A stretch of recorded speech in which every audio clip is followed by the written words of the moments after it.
Bismillah ar-Rahman ar-Rahim.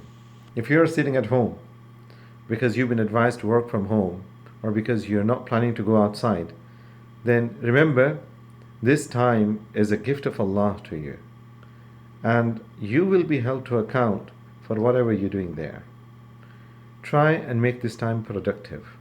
As a community, we are miles behind from many other communities. You must have heard that a report issued by the UK government 2 years back warned that Muslim youth are, amongst all the faith communities, amongst all the faith groups, are the group that are most likely to struggle within the labor market. And there are many other statistics to prove that the Muslim community is miles behind. There are extra struggles that this community has to make. There's extra effort that this community is required to make, and that is something that you need to prepare for. Whoever you are, wherever you are, as a Muslim, you're an asset to the community. Try and remember the model of the Prophet ﷺ. When he was a young man in Mecca, others were having fun time. They were engaged in leisure activities, but the Prophet ﷺ was looking after the herds of sheep of the people of Mecca. The Prophet ﷺ is never reported that he would spend time in fun activities.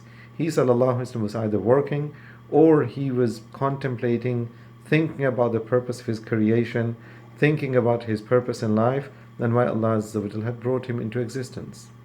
And he worked as a shepherd, he worked as a trader, and he ﷺ supported the community tasks. When they were building the Kaaba, the Prophet ﷺ, as a young man, he was working with all the others, and the stories are well known. If you're a young man from our community, then try not to waste these precious hours that you have. Spend time in either dua and istighfar. This is a very troubled time, and we can make contribution to our civic life through turning to our Lord, to Allah Azza wa Jal, making extra effort, making extra du'as, and by doing more khatams of Quran, reading more Quran a day, and at the khatam of every Quran, the du'as are accepted. Make an effort to do at least one khatam a week, and you can do extra by studying more. This is probably the time to study and go through the seerat of the Prophet sallallahu alaihi wasallam. Who he was, where was he born, what did he do in his early years, and how did he spend his life. Try and get closer to Rasulullah sallallahu alaihi wasallam during this time of isolation when you're alone, and this will become probably the most precious time of your life, and you'll be proud of yourself. Please do not waste these precious hours. May Allah Ta'ala give you tawfiq and me as well. Wassalamu alaikum wa rahmatullahi wa barakatuh.